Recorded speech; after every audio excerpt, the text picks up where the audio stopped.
Looks like Ted just jumped on. Who's going to take roll, Todd, or you or Tracy? Yeah, I can do it real quick. Yeah. Okay. Go ahead, Tracy.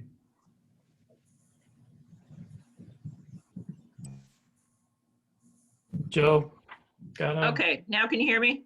Yes. Okay, sorry, having technical issues. I've checked off people as I've seen them appear. Is Matt McCoy participating? Yes, I'm in the room. You're in person. Okay, thank you.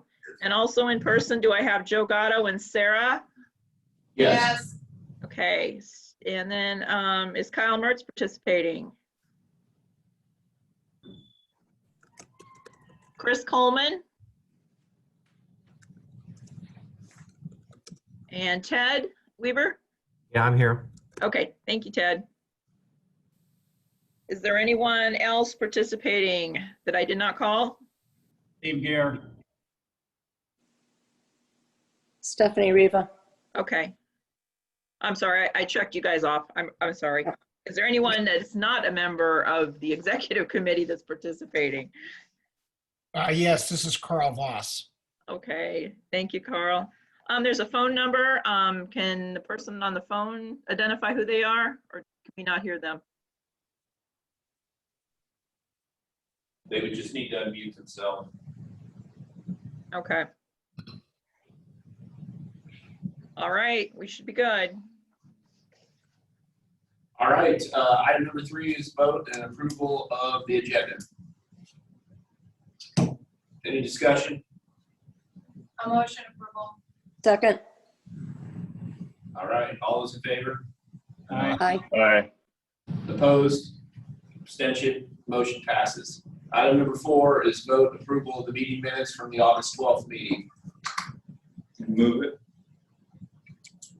Second. Joe, I guess a comment, looking at these minutes, there's almost nothing in them. It seems to me the intent of these public meeting minutes is if someone looks at them, they have some idea what was discussed.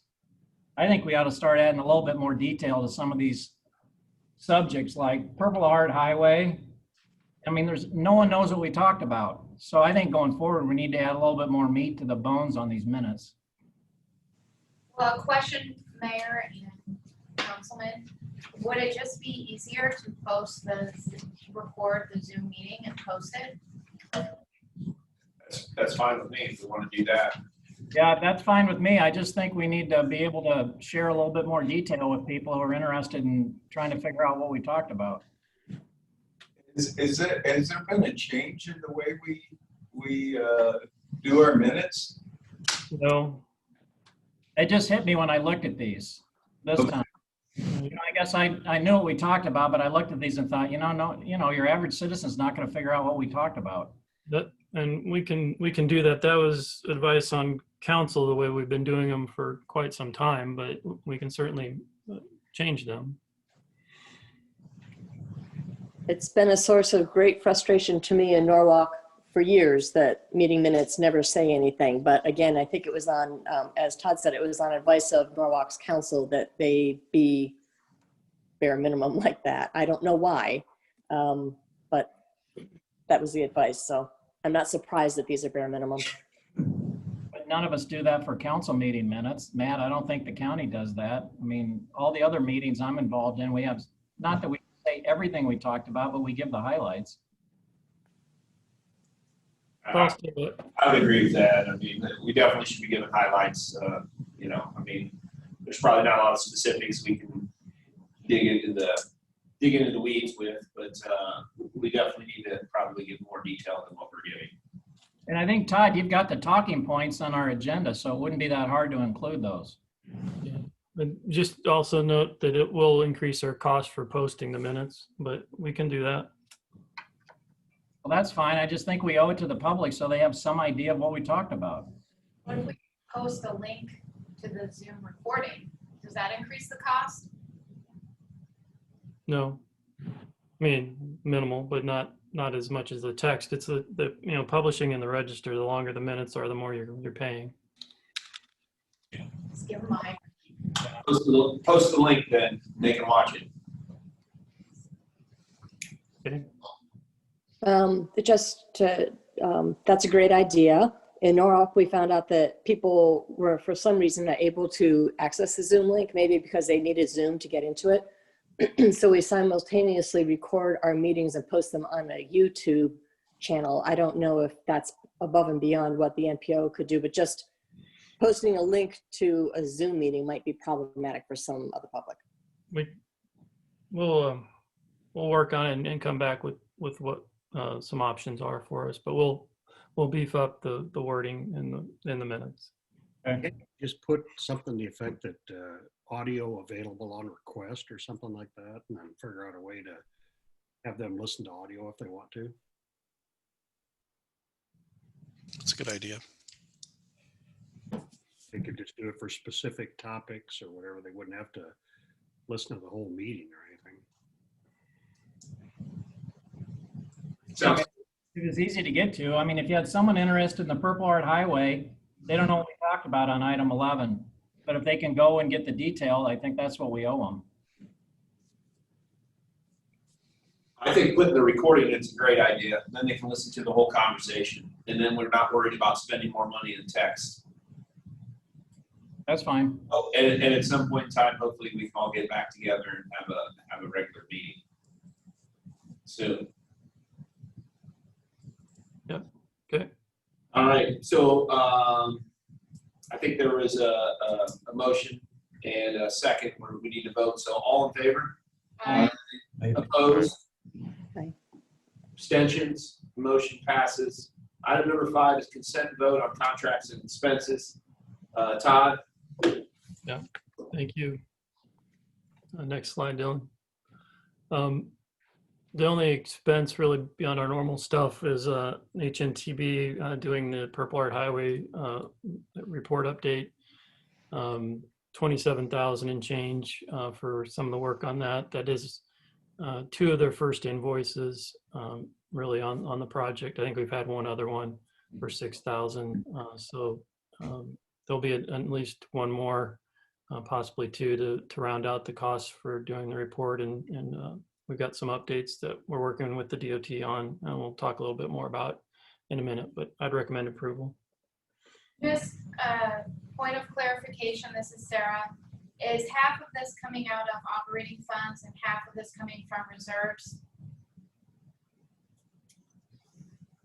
I believe it's all reserves.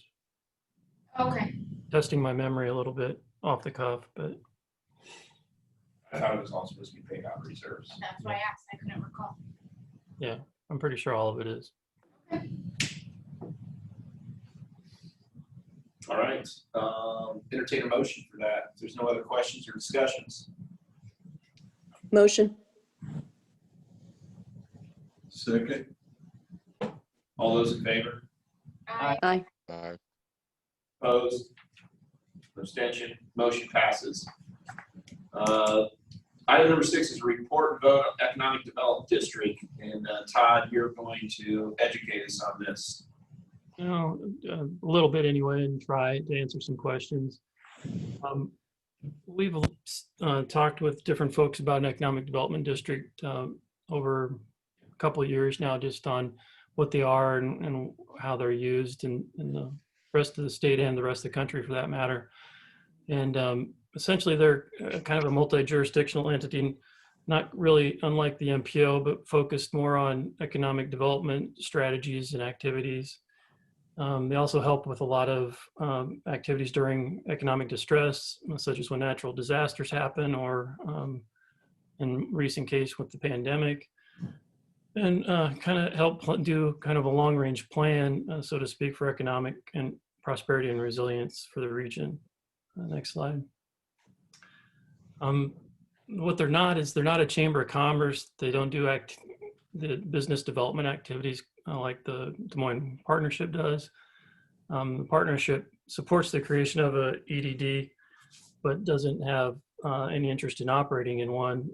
They'd be involved most likely in part of the process, but not operating it or running it day to day. As I mentioned, it's not an economic development office. It doesn't recruit businesses. It does work on behalf of the cities and counties within the economic development district itself. Go ahead. They also receive a lot of, as the first entity to receive funding from the Economic Development Administration during major disasters, which is kind of what led us to looking at this again recently. Help facilitate, provide regional leadership on economic strategies for a region. Be able to help provide communities with leveraging resources on loans and grant opportunities, sort of filling those gaps in services that some communities may have and be unable to do on their own without some additional resources, and bringing that those resources and expertise to some of those communities that may not have them or may not have the right mix of things. Go ahead. To give you an idea of where these entities are, the blue is where all the areas that are covered by an economic development district. You can see all of Iowa is except for central Iowa, and then the part on the southern part of Iowa is the Sheraton Valley. EDD, it actually exists. They're just got crosswise with the administration's EDA administration, and so they're not functioning right now. Go ahead. This would be the proposed area that we would be looking at, similar to the SERPTA area. Kind of a unique opportunity, as I mentioned, why we're talking about this now. An economic development district can only be established following a major disaster. This is the first time since 2008 that all the central Iowa counties have been under the same major disaster declaration due to the pandemic. So that's what brought this up. Go ahead to the next slide. With the declaration by the president and the CARES Act being passed, there was roughly $2 trillion in economic relief. Part of that was distributed through the Economic Development Administration to EDDs for recovery efforts. And then those were pushed down to the states. So every economic development district in Iowa received $400,000 in no match funding to use for economic recovery efforts or planning or to staff folks or buy supplies during that time. Again, except for central Iowa, which didn't have an EDD.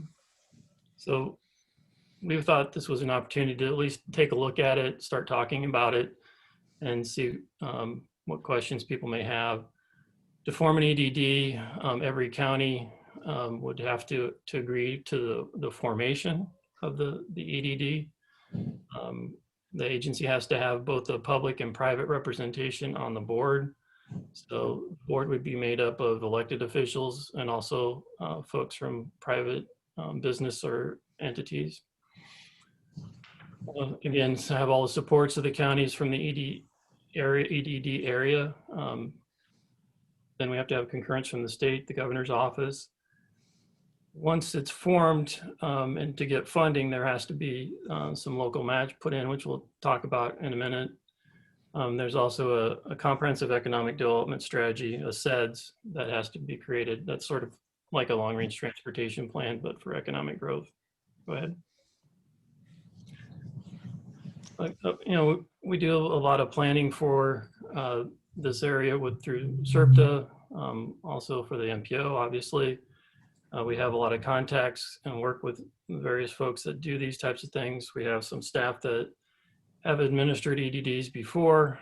We could see this working through a contract similar to the SERPTA, where we just help staff this. Go ahead to the next slide, please. So kind of to get this moving forward, we'd have to make the request to the counties to see if there would be support for it. They don't have to join the district, they just have to support the creation of it to start with. And then get the state of Iowa, the governor also has to support the designation. This all goes back to the Economic Development Administration. Go ahead. Once it's formed, then counties can opt to join the organization either immediately or later. Same with cities. As I mentioned, there's a local match. There's $70,000 in annual grant fundings for the administration of the organization just for staffing it. That has to be matched from the local side. And then we did some back of the napkin calculations on what that can mean per person, per capita, as far as the cost to match the 70,000, assuming the counties were in, all the counties in the area. Go ahead. So essentially, we're just looking at this point to see if there's what interest there is in this, and to start talking about taking the first steps and talking with counties to see if they were be interested in supporting this idea. So that's kind of where we're at. Happy to take questions. Thanks, Todd. Todd, I'm still a little confused as to why the MPO would be driving economic development. If it's not the MPO, what's the alternative? Who else would Well, be driving it? sure. And the MPO itself really wouldn't be once this is formed. It's be a separate entity. We would just be having someone staff it. But it would have its own board. It would have its own operating rules focused on that. We're just trying to help get it off the ground and provide a staffing position for it. Do we know, Todd, has this been discussed before at the MPO and just been rejected? I'm thinking of the floods in '93. I was here in '08. I don't remember anybody talking about it. Chris, you've been around a long time. Do you recall this? I'm with you, Steve. I don't recall any of this language or any of it. It's all new to me. I don't have any history that it's been discussed, Steve, or positive or negative. This is just for disaster recovery, correct? No, it can be for other things as well. It can be some examples. A lot of it does, or some of it does relate to disaster recovery, but it can also be used for technical and skills training for regional businesses and industries. That happened at the Southwestern Community College to about $1 million. Indian Hills Community College, a training center, Sioux City, used it for their airport, about $600,000. City of Dryersville used $1 million for their Field of Dreams project. So it's a lot of different activities can fall underneath this. So how does it get funded? You said there was, what, 2 trillion or something put into it. No, that was the CARES Act from the pandemic. The Economic Development Administration has an annual budget, through the congressional appropriation process, and then that's distributed down to the states. IDEA gets a portion of that, and then that's farmed out, can be farmed out, or loans or grants or given out to different agencies as they apply for them and as the opportunities come up. Todd, I don't want this to sound like I'm negative because I don't know enough about it. But if we took the MPO out of it and just said, boy, this would be good for the metro area, even if the MPO wasn't going to be involved in it, what's the benefit other than funding streams, which is important, but what is that benefit that this would have, and how might we measure it a year from now to say, wow, that was worth it, just based on the amount of money that might be streamed in? Yeah, I think a lot of it is the opportunity to access those additional grants and low interest loans for different projects to the communities in the region. Mm-hmm. I think that's the measuring stick. And I think there's some value to that.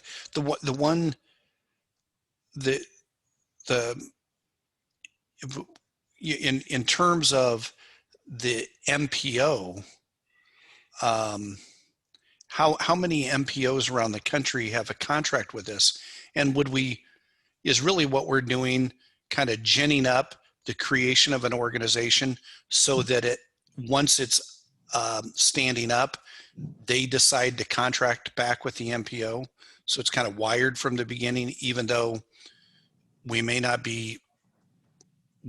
have that until whatever board is created decides on the MPO. Yeah, that board could decide on something else. Essentially, this is, they could contract with the MPO, or they could contract with someone else, or the person could be, work slowly for that organization and just have a seat, in our office and pay rent for that matter, and could be solely self-contained. I don't know if that answers your question fully, Chris, but Do any other MPOs operate a economic development district or have a contract that you know of? I know a few that they're housed within. I don't know the explicit financial arrangement. I'd be interested in any intelligence you can get from them as to what works well or what doesn't work well. You know of any of these economic development districts that have ever folded? I mean, I always think the reverse is, if you have one, would you get rid of it? Well, and this can be dissolved. I don't know of any that right off the top of my head that have. I know the Sheraton Valley one, they're going through some, they had a loan that didn't quite work out right. That's why they're not active right now. So they're working through those issues. As far as ones in Iowa, all the others in Iowa are very active. And Todd, the funding sources that you've investigated, it's usually a dollar amount per citizen? As far as the $70,000 that the state would give for operation or staffing, that has to be matched locally. So, I mean, we just came up with a per capita rate, just a general assumption. It could, how that local match is done could be done in other ways, but we went with the per capita rate. So it has to be that 70,000 matched dollar for dollar, however much of that 70,000 you use. We just maxed it out just to do kind of the conservative estimate. It'd be interesting to know how other people may fund that. I'm sitting here thinking, okay, each city's got an economic development department. Each city's got a chamber that they fund. Everybody contributes to the partnership. I mean, there's a lot of economic development groups already out and about that people are trying to fund. Yeah, no, I understand that. It's more, that provides access to some of those other funding options, but we can look at that too. Yeah, I'd be interested. I mean, it seems like something that the partnership should use part of their money for because of the 1 + 1 = 4 for the match. Mm-hmm. Todd, you did talk to Jay Byers about this, and he liked the concept, but he didn't want to get involved in this as an organization. Correct. He didn't want to operate it or run it. Yeah. And it's a little different than their normal stuff, though. I would imagine some of their board members might end up being represented on this board if it was created, some of the private business folks. So there's an opportunity cost here if we don't do something as a region. We know that others have taken advantage of this mechanism to fund projects as a result of the CARES Act. There was $400,000 that this region didn't get. So that's a missed opportunity. So if you take the MPO out completely and say, does this idea have merit just from an opportunity standpoint? I think it does, but I just, I don't know if the partnership doesn't operate it, where would be the other logical partner to operate it or to get it going and then to staff it. I mean, it just seems to me that it could fit in our wheelhouse. Just thinking about what you're trying to do in West Des Moines, Steve, with your Google Fiber, this is the kind of program that I think would potentially identify loans or money for those kinds of projects. I just think that federal level in block grants to the states and to the communities to handle. And I just think that since we got away from earmarks in Congress, unless earmarks are coming back, we're going to see more block grants. And if we're not in a position to receive this money, shame on us. Whether it's the MPO operating it or some other entity, I don't care, but I just think we ought to be organized. We're the only part of the state that isn't organized. And I think, you know, we should be organized to receive this money. Yeah, it seems like the first step, Todd, is to check with the 7 counties that would all have to consent. Yeah, and that's really what we want to do. And I just didn't want to get out ahead of the executive committee and start talking with the counties. And then you know, someone hear about it and go, well, what are you talking about? So that's really what we're asking for, is to start talking to the counties and see what interest there is. I think that makes some sense. And I guess, you know, Joe and Matt, it seems like the leadership of the MPO needs to have another conversation with Jay Byers. This is a lot better fit than I think he thinks it is in their economic development group. And crap, their budget is a ton. Dave Moss's group, that's all they do is economic development. Do you know typically from these others who the boards are made up of? Are they elected officials, just citizens? Or what? About 60% are elected officials. 40% is private, so businesses or private citizens that get appointed to the board. Hey Todd, this is Sarah. Mm-hmm. I was kind of Googling this over the weekend to try to be prepared. I seem to come across that traditionally this falls in the hands of COGs across the country. Is that maybe why this might feel a little more awkward to us since we are not a COG? That generally they fall into that category for management and development, whereas we're trying to almost do it from, I don't know, the MPO out with the counties? Well, a lot of, they do fall within a lot of COGs or COG MPOs, certainly. And not having a COG in central Iowa, this might be a function that they would have done, but one doesn't preclude the other, but you're correct.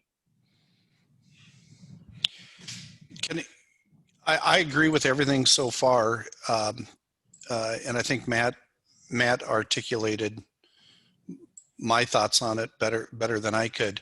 The outstanding issue for me that I don't understand is it our discretion as to whether or not we go to 7 counties or 6 counties or 2 counties or 3 counties?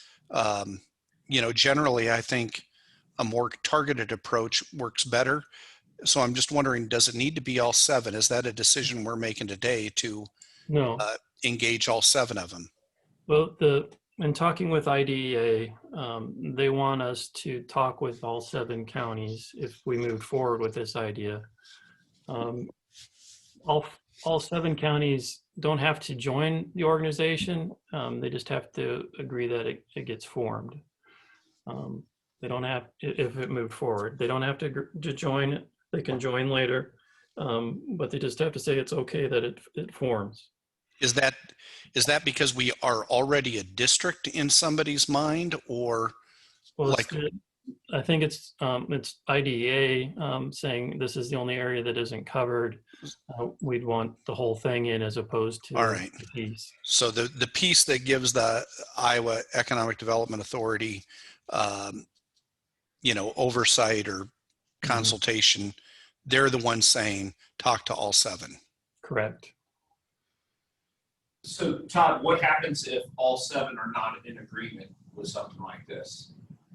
Then we have the ability to just say we're only going to include 2 or 3, or is it all or nothing? IDA is a little fuzzy on that. I think they'll go with if we get 5 of the 7 or 4 of the 7, they'd probably go with it. They really want everybody in the district at least in agreement that it's formed. not everybody has to come in as a member and could join later. So I think they'd really try to push us to get everybody to agree to the formation, and then they can decide at a later time whether to formally join the organization or not. My experience is that if you're a smaller county or community, you get intimidated by Polk County and other places. I say that only because I don't want to bend over backwards to accommodate counties that aren't really interested. You know, Polk County and Dallas County are always going to kind of be the largest and biggest in the region. And, you know, sometimes we want everybody included so bad we go out and make deals and give them more slots on the board or whatever. I'm not even, I don't even care how many counties are in it if the core central Iowa communities were part of it. Yeah, and we'll work with IDEA if we run into any issue where we, you know, a couple counties aren't wanting to come along, to see how we best address that, and, you know, come back to this group and you know, let you know where we're at and what's going on.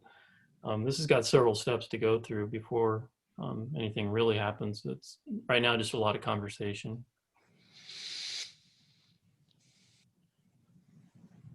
Okay. Todd, what would be your projected timeline for moving this forward if everything fell into place like you would hope? Now, if we could get everything to fall into place by the end of the year, that would be fantastic. I think that's pretty optimistic. I'm guessing it'll go into next year. Okay. What happens if we rise above the current thresholds that are currently helping us meet this criteria before then? The threshold is the disaster designation, and that has a 2-year time limit. Okay. So we've got a little time to work with.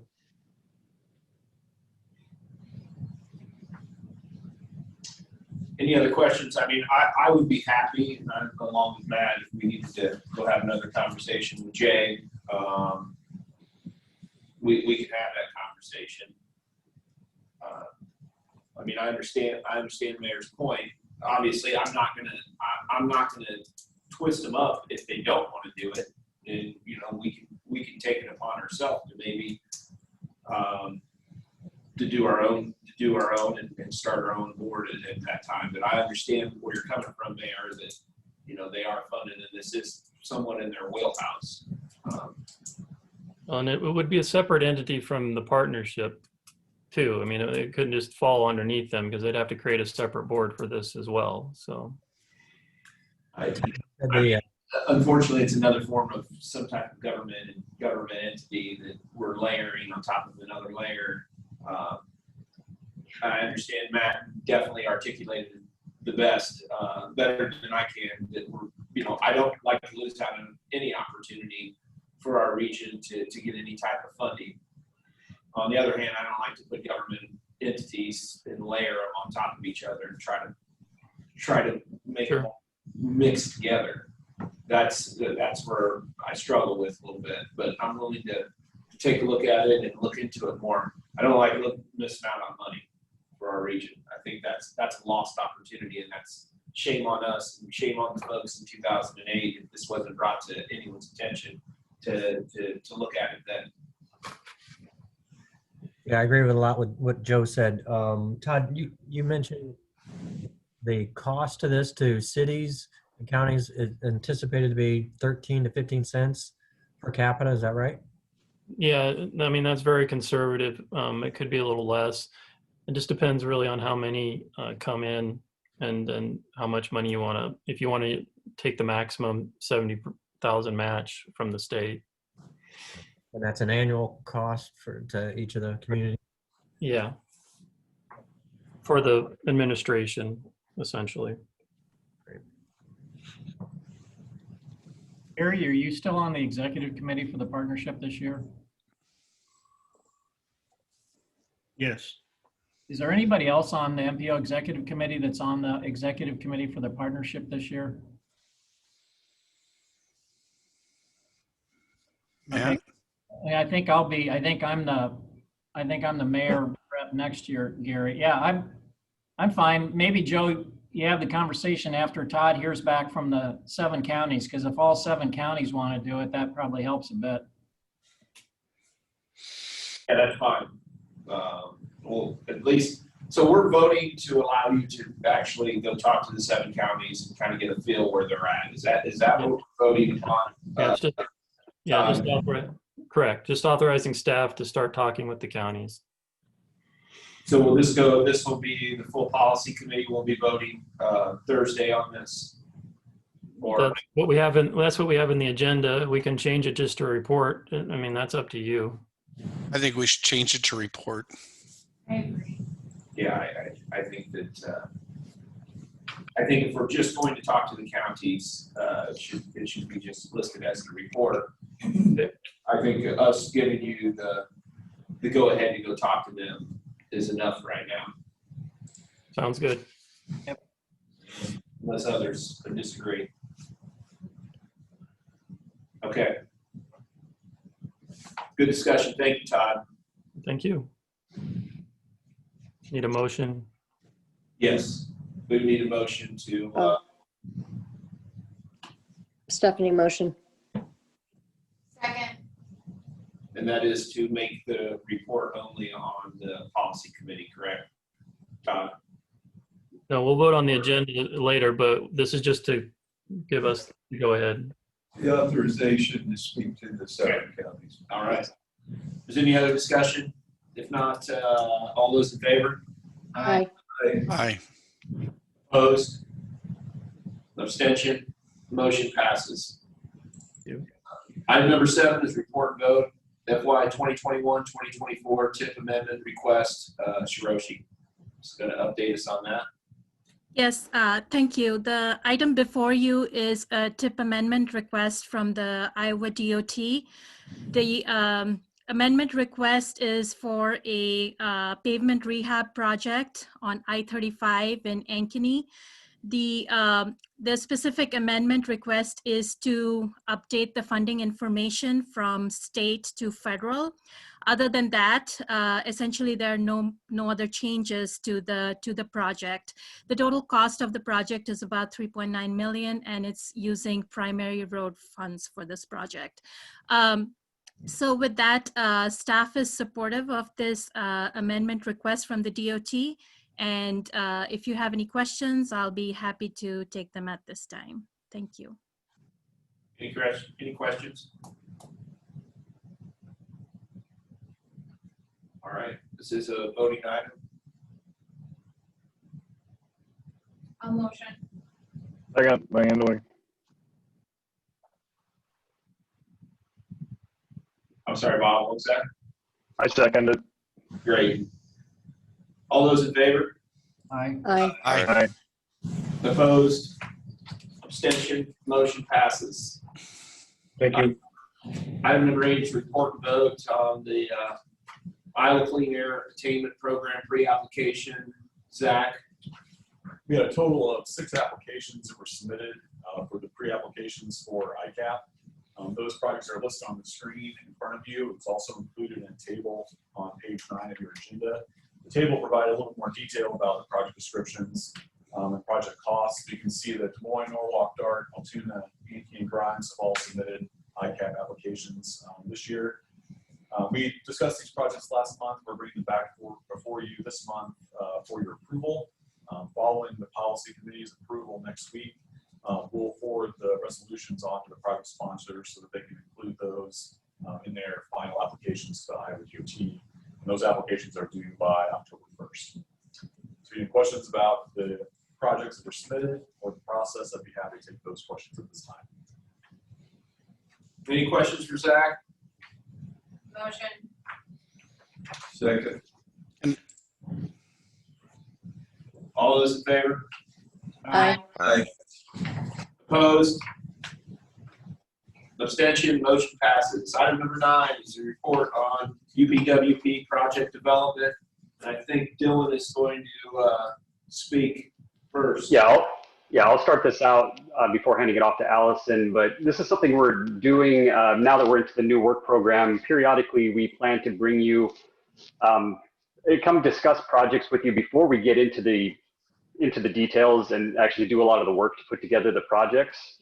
That way we hope to include, any comments and feedback from not only this committee, but the tech committees and so forth as well.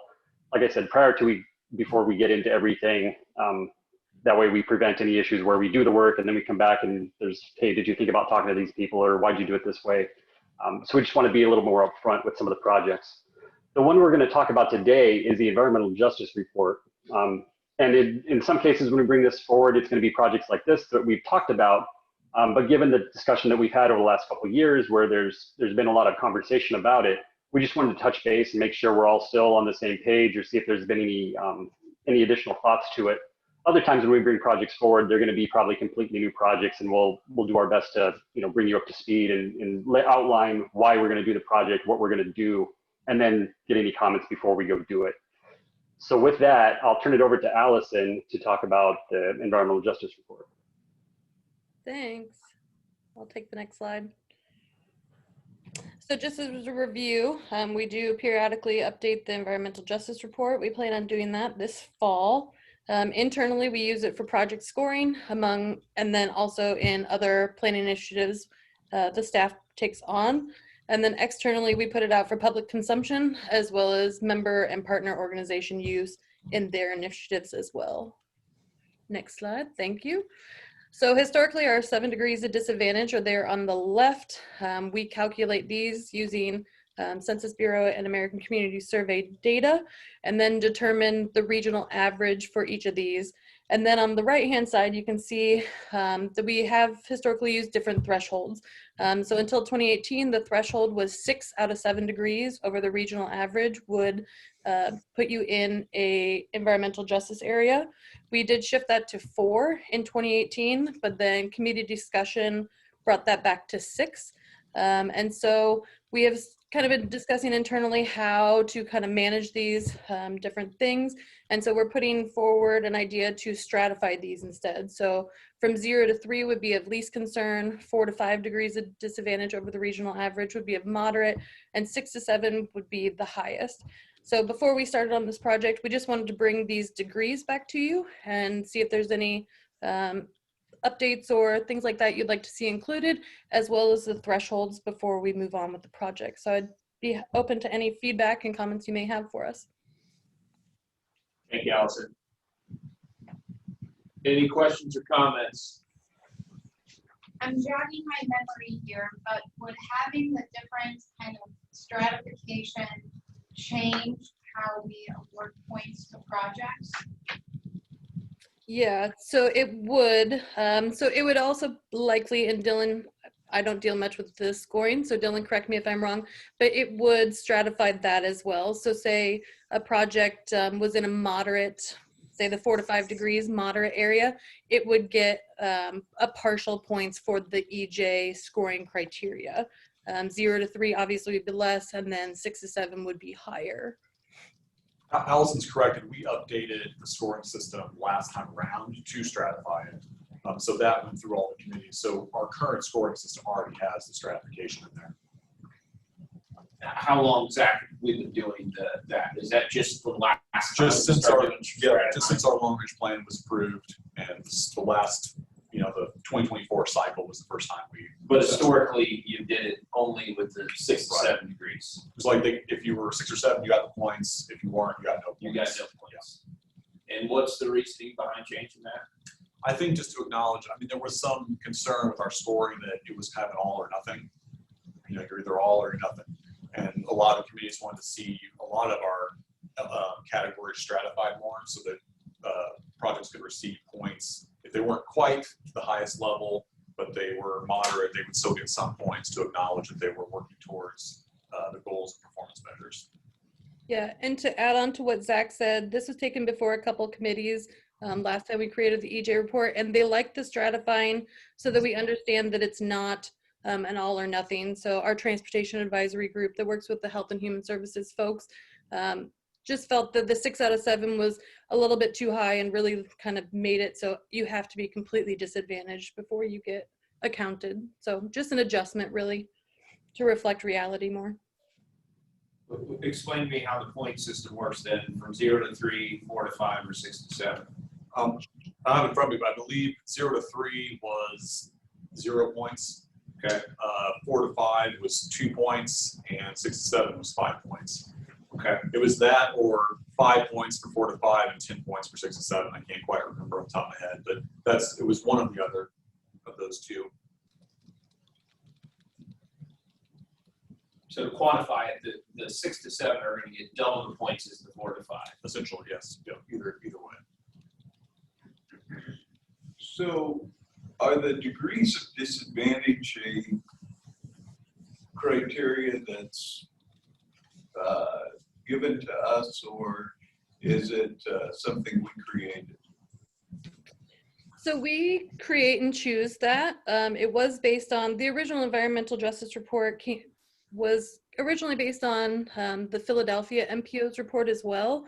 And there are many reports out there. We chose that these were the most transportation focused. So the carless households, the households in poverty, single-headed household trying to get all the children around by themselves, the limited access or mobility of the over 65. So these are, there are many vulnerabilities out there, but these we figured were the most transportation related. So they are not necessarily set. We are required to at least analyze the disadvantages and the impacts within the community though. Also, the data for this is just readily available through the census. So that's part of it as well, just having the data. Yeah, the only criteria that I wondered about was the age of the housing stock because of infrastructure related issues related to the aging of infrastructure. It just seems to me that in our older neighborhoods, that's where we really have the inequities and just infrastructure. Yeah.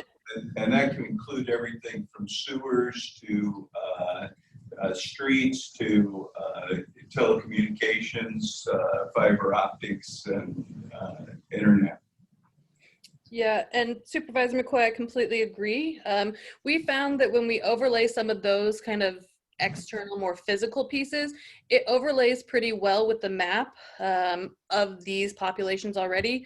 We've also experimented with things like rent versus own and educational attainment, and they pretty much line up, those socioeconomic pieces line up pretty well with these, and there really isn't much variation. So since those aren't necessarily tied directly to transportation, and they pretty much give us the same data, this is the list that we came out with. But those are all data points that the MPO has, and that, again, are readily available through the Census Bureau. Thank you.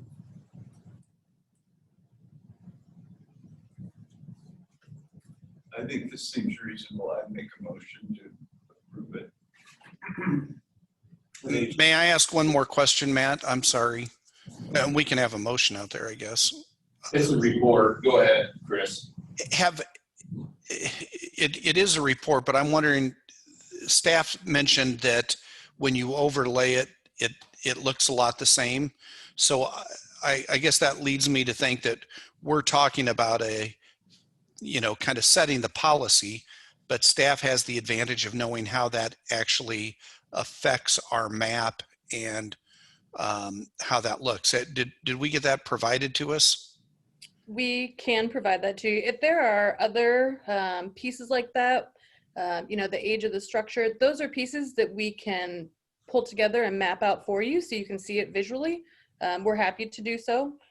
Whether you want it in this report is another piece as well. I think that will be beneficial. Sorry, Chris, go ahead. I think Matt I've been on this issue for a decade or longer, and I do not really understand the transportation impact. It seems like there's a bright line between a house in poverty or one that's not in poverty, a car without a house or a car with a house, somebody with a disability, not with a disability. I don't really see that same bright line between somebody 64 and somebody 65 on its impact on the transportation system. And we've had this on that particular piece of data. There's a whole lot of people in areas that if we included that, would become an area of disadvantage, where the people over 65 have enormous means and are, not in any traditional way disadvantaged at all. I think the 65 is mainly in reference to kind of the standard retirement age, and that's something the Census Bureau tracks.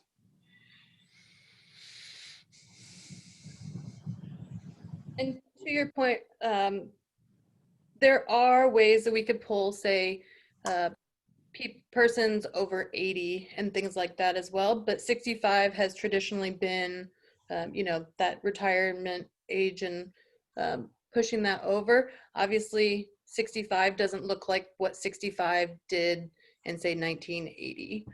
So that's a consideration to take into account. And I'm happy to pull those kinds of sets of data as well. So this is Stephanie. So is it the point that they're on retirement, or is the point that they're on a fixed income? For this, it would be more fixed income. So how about we say that? Because I understand what Chris is getting at, and Norwalk has a lot of people who are over 65 who are not necessarily impoverished. But I could see if you were on a fixed income, and I'm not even sure how to say that, because it's a... Matt and I have lots of those in our district that are on a fixed income over 65 with old infrastructure. I mean, fixed income, it depends on how you define it. Fixed income could be a very healthy pension. So I don't, maybe it's percentage of,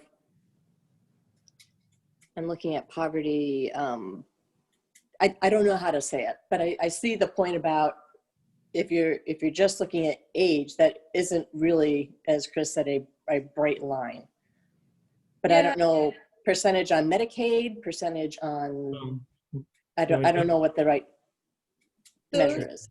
Those data points also could be harder to get from the same reliable data source. All of these come from the American Community Survey through the Census Bureau. One other consideration with the over 65 is also licensing.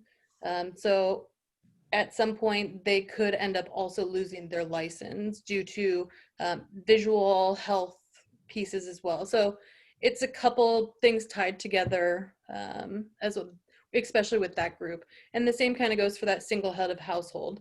It's the mobility plus the income as well. So that's why those two are the way that they are. But we can definitely look into what pieces of data are out there, because I think we would like to keep the data source consistent for this report, just so that it continues to be able to move forward consistently as well. But it's something we can look into. As we go forward, though, I think it's important, talking in transportation, to look at the infrastructure. I mean, if we're awarding points for projects, I would say that the infrastructure, aging infrastructure, should be added to that degrees of disadvantage. And if it overlays with the map that we got, then it shouldn't be a problem adding something like that to that portion of it. I guess I would like to see how it overlays and where we're at with that. I would note that we do have in our, not in this part of the scoring, but we do look at pavement condition, bridge condition, and so forth, which isn't necessarily age, but a lot of times it's tied to age. So we just want to be careful we're not duplicating something we're already scoring elsewhere in the process. More than fair. I guess if you're looking at that, then we should have the same information that we're looking at it, so we feel comfortable with some of the other changes that you've modified and changed and been using. I guess the other concept on aging infrastructure, and we talked about this a number of years ago, is we got to take into account the communities that reinvest in their infrastructure so it doesn't fall apart. That's right. So we can't lose sight of, we don't want to reward bad behavior. I agree 100%. And To that effect, I would say that when we do a lot of our performance measure reporting, we do overlay the environmental justice map. So when we have the pavement conditions data come out, we can put that on top of a environmental justice map so you can see the interaction between the two as well. That would be great. Any other questions or discussion? All right, let's move on. Chris, do you have something? Only I'll reserve final judgment till we see exactly how it impacts, you know, all the rest of the dominoes, the map, the policy behind what we do with it. Todd, when do you see that, or Dylan, when do you see us getting that information? Do you have it? I mean, can you email it out to us? Do you have it? We can pull something together and get it out next week, probably at least some of the initial maps. Okay. And then we can have discussion next month. Okay.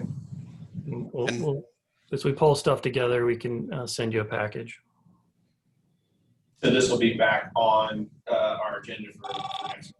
Yep, next month. Yeah. We'll talk it to, and we'll bring this up at policy as well next week. Okay. Well, are you going to have the information to us before the policy? I don't know that we'll have all of it. So this is just more the update on what we're looking at doing over on this project for this year. We'll bring it back next month when we have more of the data sets filled out and can overlay everything. Yeah, I can try to prepare. We have some of the data sets pulled, so we can try to prepare some maps for next week. If there's something in particular, like the age of infrastructure or pavement condition overlay or something like that you'd like to see, we can try to pull that together in the next week. Okay. Anything else? All right, let's move on to item number 10. It's a transload facility update from Zach. Yes, I wanted to give you an update on where we're at with the transload facility. We've got some exciting news, I think. The environmental assessment process is all wrapped up. We had our FONSI approved and signed by the FRA last week. We also went through the grant agreement with the FRA and got that signed and processed through their grant solution system. So the EA process and the grant has officially been signed off on, which means we can move into the next phase of the project, which is construction. So very exciting. Next slide. As far as the next steps go, we are in the process of getting the sub-agreement between the MPO and Moines Industrial signed. We may have that signed as of today. Our legal counsel sent it over earlier this morning, so we should be able to get a signature on that today, if not tomorrow. September 21st, we're going to have a kickoff meeting with the FRA to discuss how the grant reimbursement process is going to work, as well as just project delivery in general. So MPO staff will be on that call, as well as representation from Moines Industrial speaking with the FRA. Just a note, Moines Industrial can now begin to reimburse costs through the bill grant. They've backdated this to September 1st, so any costs that Moines Industrial has as of September 1st that are eligible under the bill grant can be reimbursed. So project is moving forward. All good news, getting through the environmental assessment and get the FONSI wrapped up. So progress is good. Next slide. As far as kind of what the next few months look like, the Moines Industrial can start working on their detailed project plan, their work program, budget schedule, things of that nature. That's kind of slated for October to November to get that finalized. Final design is then due by the end of the year. They can start purchasing equipment early next year. Construction can begin as soon as October of this year. And then the project is set to close out in March of 2022. That's kind of an extended timeline. The FRA wanted to make sure we have plenty of time to get it completed. I anticipate that once they start construction next year, it's going to move really fast. We won't have any issues getting done well before that March 2022 deadline. That's great. So that is the update I have. If you have questions, I'd be happy to take them. Zach, thank you. Any questions? Good news. We need some of that. Item number 11 is a report on the Purple Heart Highway. Todd. Thank you. We received, staff received the updated report, the draft of it, and we are currently reviewing it along with the DOT. DOT has provided some early comments, which we've shared with the consultant. Some of the findings, if you remember back in the 2012 report, the cost to update the facility when it needed to be updated approached $36 million. That has now gone down to a little over $3 million. The design criteria have changed quite a bit over that time period. So that's a lot of the change in price. Some of the standard items that have carried over are the signage upgrade. Some of the median that doesn't have the width needed would need cable barrier, those type of things. One curve that doesn't have the right super elevation when it needed to be redesigned, that's the 1.9 million cost. So quite a substantial savings, and looking that over again, we're going back through those figures, and as well as the DOT. As I mentioned, I had some comments. Go ahead to the next slide. Some of the next steps, as I mentioned, DOT had some comments. There's a couple farm gates along the corridor that don't appear to be used. The consultant had trouble in determining their exact location, so we're going to compare to the as-built to make sure we know exactly where they are. Doing another check against a different design manual section just to make sure we're not missing anything. Looking at the cost for the right-of-way needs for there's a proposed rock road to access those farm gates in a different manner. Need to follow up with Farm Bureau to kind of give them an update of where they're at. They've been touching base with us periodically through this process. So we'll follow up with them. Next slide. Once the report is finalized and that this group is and the policy committee is ready to move forward, we would ask the DOT to consult with Federal Highway on the design exemptions. There's a couple geometric deficiencies that we would need to get exemptions for. That's in the report and detailed. Also where some signals need to go in is in there as well. On the ramps, that's mainly where there's some capacity issues are at the ramp terminals where right now there's stop signs, and there's probably going to need to be some signals put in at some point to help with those operations in the future. We'll also have to go through a NEPA classification with Federal Highway. I'm guessing a categorical exclusion would be the required documentation just because it's a built out corridor and we're not really changing anything, but we'd have to document that process. So kind of the next steps are to finish the review of the document, get that closed out, have this board, the policy committee decide if we want to move forward with making the request to the DOT for an interstate designation, which would then kick off whether what we need to do with Federal Highway and going through those next steps there. Be happy to answer any questions. Any questions, Todd? Good news, Todd. Todd, do you get a feel from the DOT? I know that we went up and spoke with them. The exemption, are they going to be in favor of that? Or are they going to? What's your thoughts on that? And Andy may, if he's still on the call, may be able to address this too. I think the overweight exemption isn't a big one. And that's more federal than state, but I don't think the DOT would have any issues with that. It's the slow moving vehicle they're a little more hesitant about, and that's going to be the tougher one to handle, at least as far as cost wise. If no farm vehicles are allowed on that facility, we're going to get a lot of pushback and finding an alternative route, which right now is to go to Runnels or build a new bridge across the river, which is a pretty expensive proposition.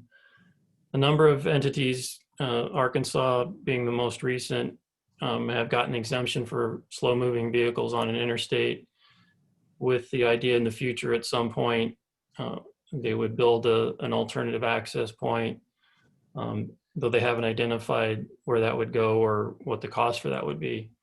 I think that's the approach we might want to start looking at, but the DOT, I think, is going to want to talk about that a little bit more thoroughly about the farm vehicles.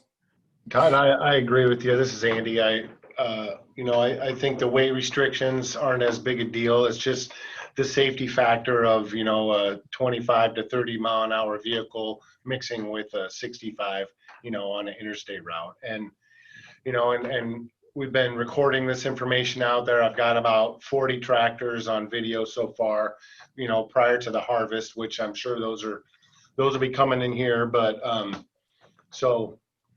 trying to make a really expensive bridge and another route to, handle, maybe 100 tractors a year. I just don't know, what kind of cost benefit that's going to be. So, the safety is the biggest factor to us, and Sure. we're reviewing the report now and, have made some comments, but we'll be filtering that up. I sent that to Director Marler and to Mitch Delavu, the Highway Bureau Chief, and we'll be reviewing that and providing any more comments that we might have. So Andy, when they grant an exception, it's not for all the interstates throughout the entire state. It's only for that one, correct? Correct. The way that change to the law would be structured would be, in this case, this whole corridor, not to include Interstate 80 and all those others. It definitely need to spell out only for this area, or otherwise then we got that safety issue potentially all over our interstate system. Basically, it would be the same area that they currently can operate, because right now farm vehicles can't run all the way west on 565. They have to get off 69. Is it, Andy? 69. Yeah. So it'd be that same from basically Interstate 80, 35 south to the 69 exit would be where you'd have the exemption. How is that where the 40 trucks have been, Andy? Tractors, yes, sir. And it wasn't all tractors. It was, some pickup hauling a round bale, hauler and those kinds of things. So all ag related though. Yep. And, and there's a lot of DOT vehicles going slow out there, but, we do that everywhere where we're, dressing up the edge rut and things like that. And I definitely saw some mowing. It looked like potentially mowing contractors that might be using it. So I don't know. And one really old motor grader. So I don't know who that was, but likely a contractor. So one more thing that's come out of this is I'm going to be forwarding some information to the State Patrol, because there's been some, so I get all the information, got to dissect out the slow moving, and there's been some 112 mile an hour was the fastest I saw out there. So I want to let some patrol know. Slow it down, Carl. Yeah. Black Escalade. Black How many were oversized farm equipment? Right now, the big John Deere's, or how many of them were on that film? Of the 40 that I've noticed so far that are ag related, I would guess 75% have been tractors. So, I would say less of the mowing and that, but and there's been a lot during this time of year. There's a lot of spraying, so there was a lot of those tall tractors that have the articulated arms that come out spraying, and it, I think they probably go back and forth and spray to the south, spray to the north, and that seems like a good portion of this August and July area were those. And what is that, an 8-mile stretch, 10 mile? From 3580 to Highway 65, 69? How far is that? I don't know. I'd have to pull up my. It's fine. Yeah, I'd guess about 8 or 10 miles. Right, 8 or 10, I would guess too. All right. Any other questions? All right, item number 12 is a water trails update from Todd. Yeah, just real quick, the project's still on its original schedule. Got the Corps permit to do the investigation at Prospect Park, and that environmental review is on schedule. We have the draft build agreement being reviewed at the DOT and federal highway level. Haven't really received a lot of comment back on that yet. Going through the design team's memo, there's been a lot of discussion with the city, and I know there was a workshop at the city council to talk about some of the issues, and those comments went back to the design team, and they're working through some of those comments. And I believe another work session is going to be scheduled at some point to go over those changes or those discussions. The draft CE, the DOT is reviewing that. The categorical exclusion, that's the environmental document for this build grant. Design should be reviewed through November. Check plans in February, assuming everything moves forward as the schedule allows. And then final submittal in early spring of next year. A lot of discussion though on the pieces and the funding for the project going on. Any questions for Todd? Item 13 is report on legislative update from Dylan. Thank you. I don't have a lot of updates on the legislative process just because they've been in recess for most everything, and they still haven't struck a deal on the COVID bill. One thing to note that's legislatively related is if you didn't see, the partnership is going to do their virtual, basically their DC trip, but it's all virtual. That kicks off next week. So if you haven't seen that, we'll forward that information out to you. There'll be talks from the congressional members and so forth as usual. There's going to be breakout sessions on infrastructure and transportation and so forth too. I think we have a few people from USDOT, kind of the higher ups that are going to talk. So it might be of interest to you, and we'll get that information out if you haven't seen that yet. I did see the Senate has a new bill that they may start shopping, but it's very slimmed down from what the HEALS Act they had earlier this year. So Stay tuned. Any questions or comments? Item 14 is report from Gunner on upcoming events. Good afternoon, everyone. I have a few things to share with you. First up is disruption proofing Des Moines economy. This is tomorrow morning, put on by the Business Record. Draw special attention to this one because we do have a member of staff who shot a short video that will be played toward the beginning of the event. That is Allison Van Pelt, and she did a fantastic job. Next slide.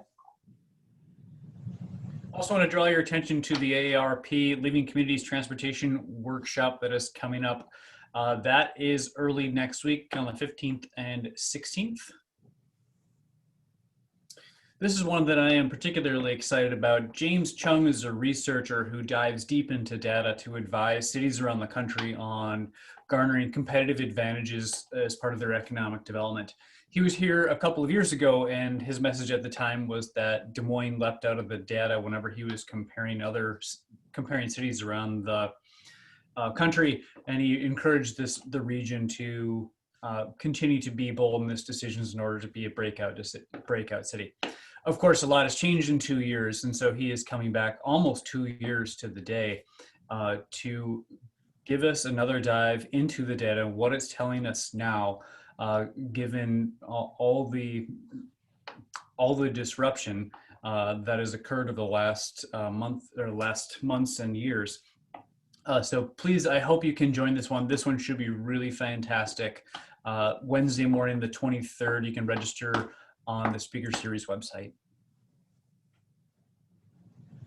Finally, want to draw your attention to the 21-day equity challenge that the United Way of Central Iowa is putting on. This is self-guided learning, more or less to help everyone learn how inequity and racism affect not only individuals, but also communities. And that's it for me, unless I can answer any questions. Great. Any questions for Gunner? All right. Item number 15 is a vote on approval of the policy committee meeting agenda. we had the one change to remove the vote from item number 9, the EDD discussion. Yep. Thanks, Todd. I'll move it with that change. Second. All right. All those in favor? Aye. Aye. Opposed? Abstention, motion passes. Item number 16 is any other non-action items of interest to the committee. Anybody have anything for us? Yeah, we had one. Go ahead, Dylan. Yeah, I guess I have two actually. One is that at the policy committee meeting next week, we will have a presentation on the on the integrated corridor management project. The IODOT has been working on for the last couple of years, and we'll get more information about that. We didn't do it at this because you're going to hear it next week. However, in the coming months, they want to have, both the DOT and their project consultant want to have more discussion with the executive committee of just how do we implement this project and how do we work together with both the cities as well as the IODOT to implement the strategies and projects that'll be included in that process. So that's something to just look forward to.